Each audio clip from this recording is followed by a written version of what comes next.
Entrepreneur Bite podcast with your host, Sarah Peel. This podcast is where we discuss all topics related to entrepreneurship, business, and starting up. This is the fourth episode.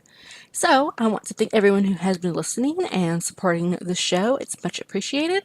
I know, obviously, in the start, it's going to kind of be a little bit all over the place, maybe not best, but we're going to work with it and rock with it. So, on today's episode, I want to talk a little bit about something slightly off topic, but kind of plays into this whole realm, which is how can you find a real way to make money from home?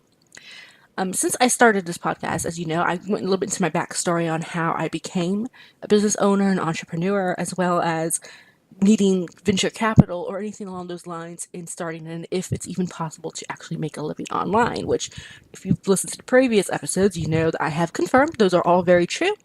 And venture capital isn't needed. You can go back to listen to those episodes if you want to find out more. But for this one, I kind of wanted to highlight and talk specifically about where can you find a way to make money online. Because there was a lot of confusion between the two, especially with the topic of being a business owner versus actually having a job. So let's go a little bit into the difference between the two. One is obviously working from home. So much like you would do working in a home outside the home, you would be an employer or employee of an employer. So companies like Amazon hire customer service agents. Xbox does. A lot of times they will use basically companies that have their own group of people they hire on, and they will work for those clients. If you're aware of Arise, that is a great example of that, except in those cases you really do more or less become your own boss, or you can join a corporation already within it. I wouldn't suggest that being the first thing you do if you're looking for a way to have a job at home, but it's a good example. Arise is another company where you would be a true employee, and there are several others. If you go on ratracerebellion.com, they have a whole list of different types of employers, companies that hire people at home, and different types of jobs. It's a great resource I like to tell people to look to. So that's for people who are looking for a job, basically a job, not a job that they own or run, or a company that they own or run, because there's some confusion on that. Now, to get back more into the topic of this actual podcast, that would be creating your own company, launching it, starting your own business, maybe being a solo entrepreneur, or having dreams of actually having a big company you build up from the ground. How can you go ahead and get started with those things? That's all really good questions and something that needs to be looked into. My first tip would obviously be, what is it you're looking to get into? What field? A lot of times I think people, they kind of have a closed mind scope on what working at home is like and what kind of jobs you can do. I don't think they realize that it really is, the world is your own apple. You can kind of create what you want to do. You don't have to wait for that job to exist. If there isn't one already that does it, you can kind of go ahead and get started doing it. So I think it really should come down to knowing what you want to do first. If your content will be a customer service agent or support agent, that is great. There are tons of options out there for you. But if you're looking for, like, oh, you have a passion of social media management, maybe you want to help advertise for companies. Maybe you want to proofread, maybe you want to be an editor, maybe you want to be a podcast host, maybe you want to have a YouTube channel, maybe you want to consult, maybe you want to offer some kind of service that you don't think there's enough of or you haven't seen yet. You want to kind of pioneer it. Those are all things you could still do working at home, though chances are you're going to have to actually go ahead and create that on your own. You're not going to really find many companies who are going to hire those people or looking for them. You kind of have to create that niche yourself. So once you kind of figure out what you want to do and what kind of industry and business you're looking to get into, next thing is obviously research. Research, research.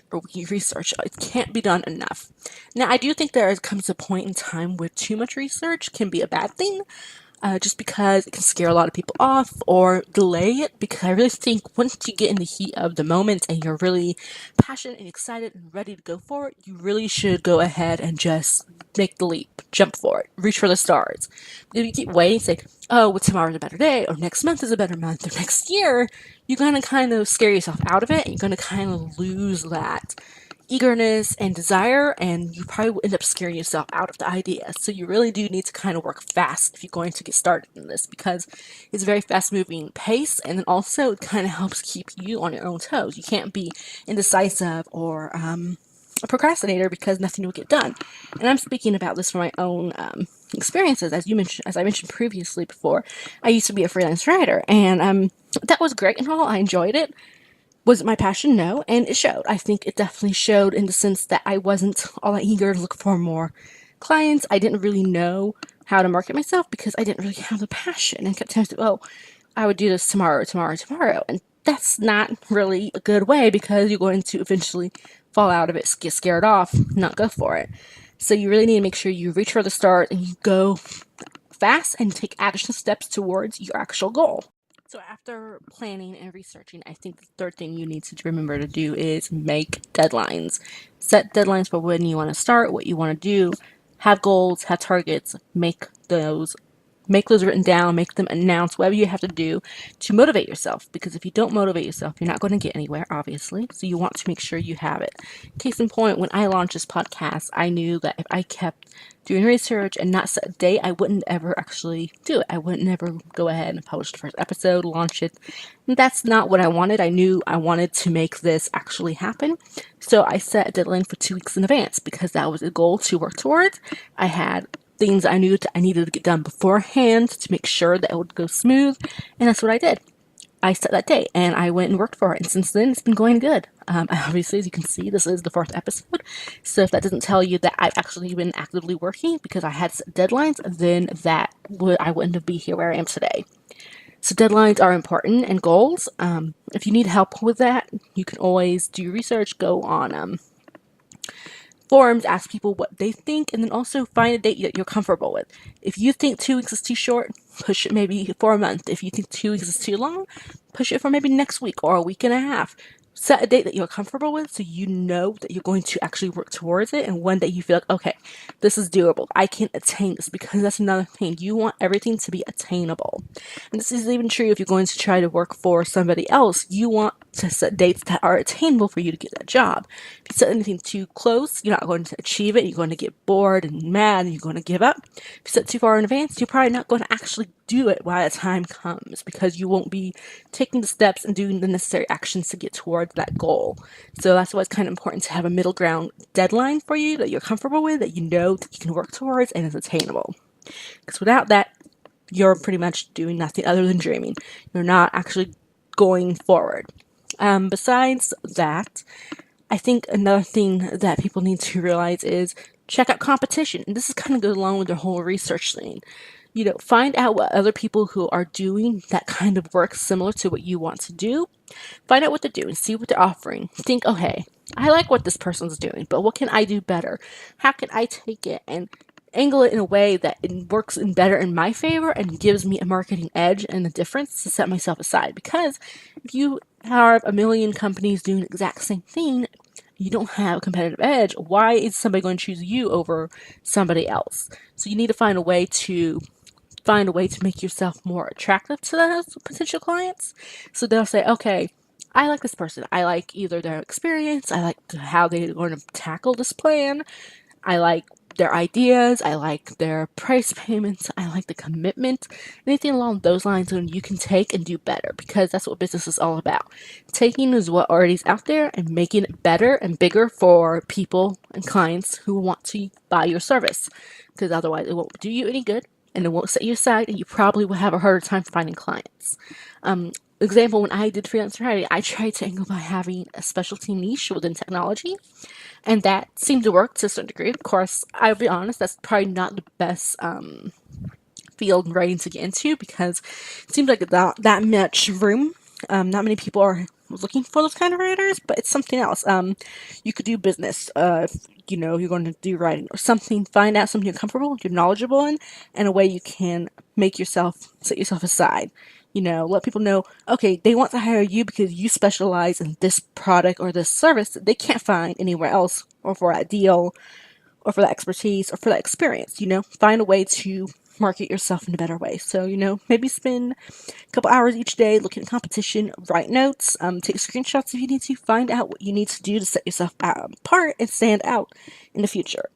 Besides researching your competition, I would say another thing is think about what you need to do to get started, but you're not sure what you want to do. Example of this is, a lot of times you can hear a lot of business coaches and consultants and people who are basically in this industry of helping people get started. Outsource what you're not comfortable with. I think this is a big theme that's actually a learning lesson that's taken me quite some time to get, because I think you'd probably see one of the most common traits within entrepreneurs and business owners is we have a tendency to be a little bit of control freaks. It's okay because that makes us good leaders and that makes us good owners.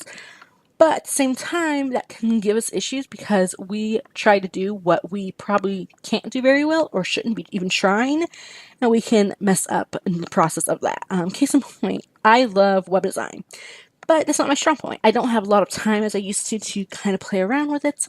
I don't really feel confident in my skills that I can design something perfect. I don't know if I can create my envision and make it something what I envision and make it a reality. So I decided to outsource some of that work. An example of this, I have two ebooks on my MissVirtualRealityBlog.com. One is for Chumpy, and then other is actually for a software that I downloaded and had a hard time removing for a Facebook blocker. And basically what I had to do is, for one, I went ahead and paid someone on Fiverr.com to design my book cover because I was not confident in my skills for that.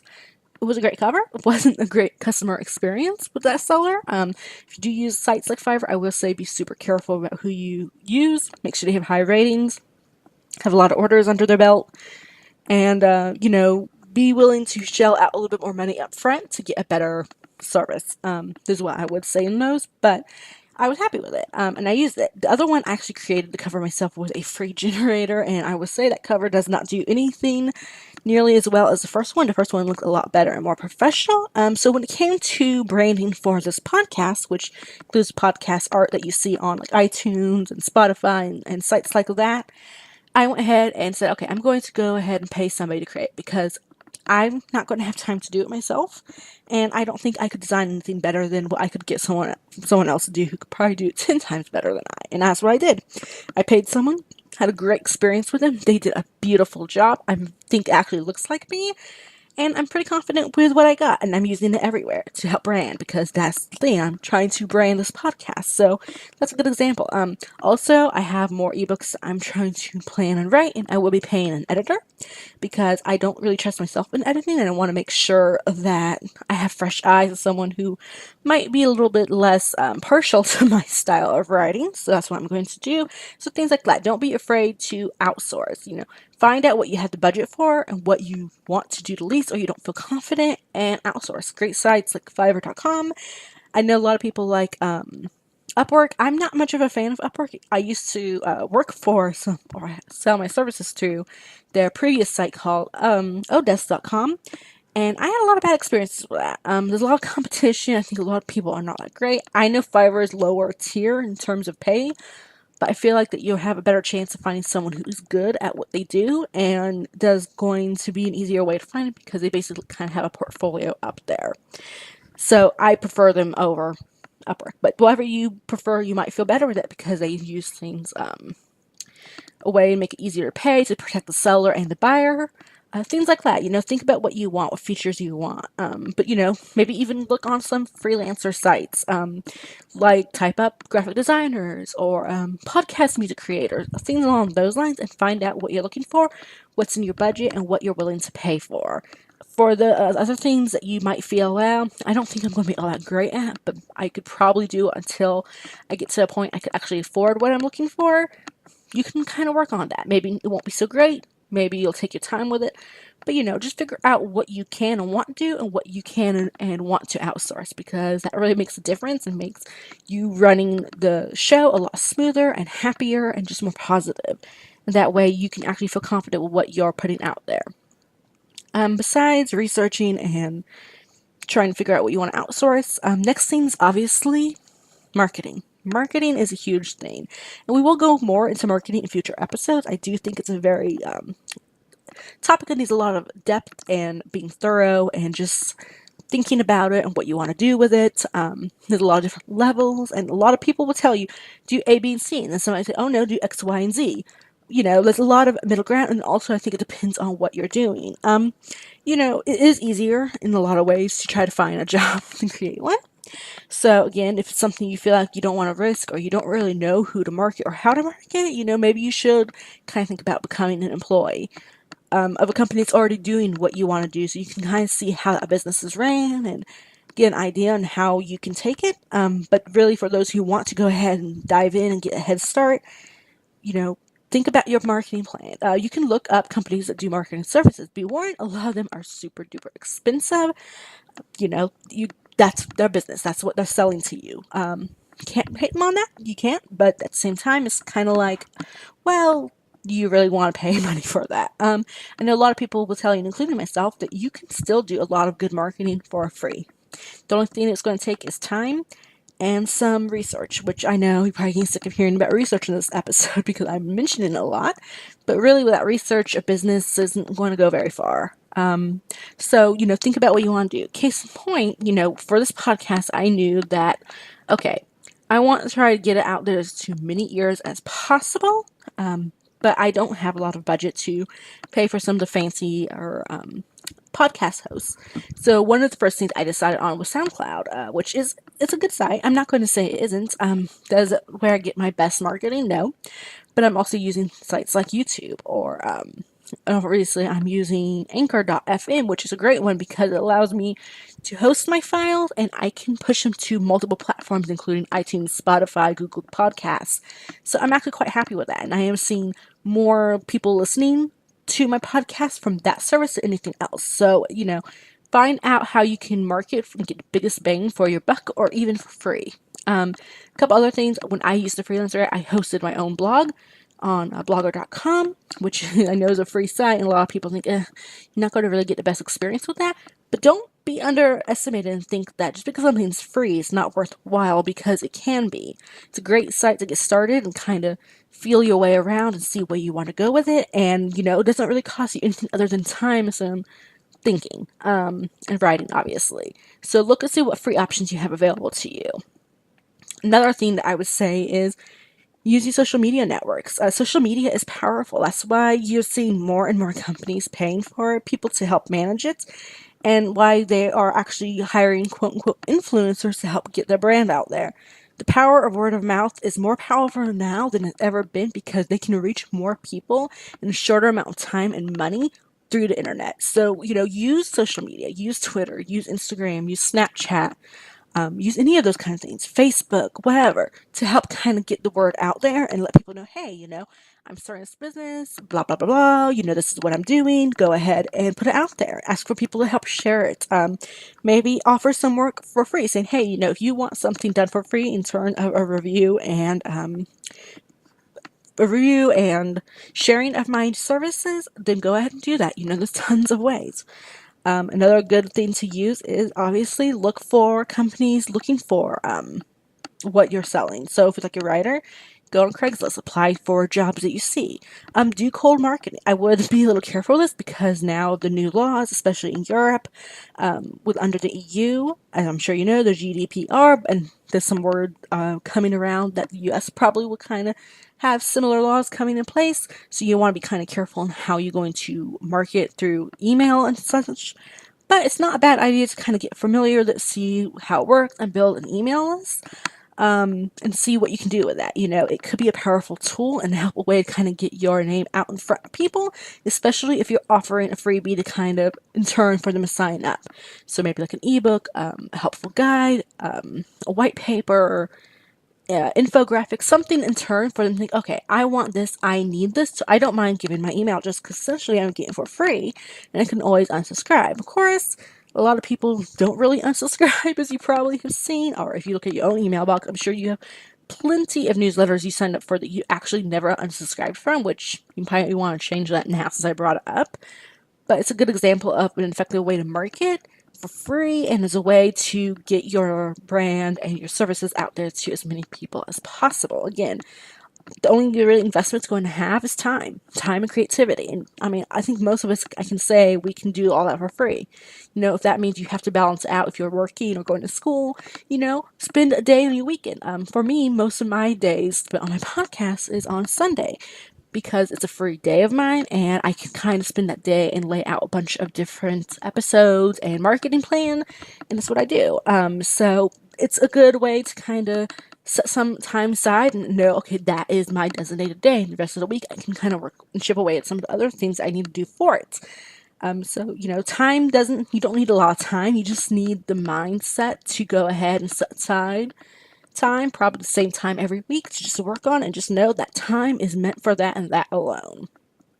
And you can get stuff done, especially if it comes to like marketing plans or filming or recording or anything along those lines.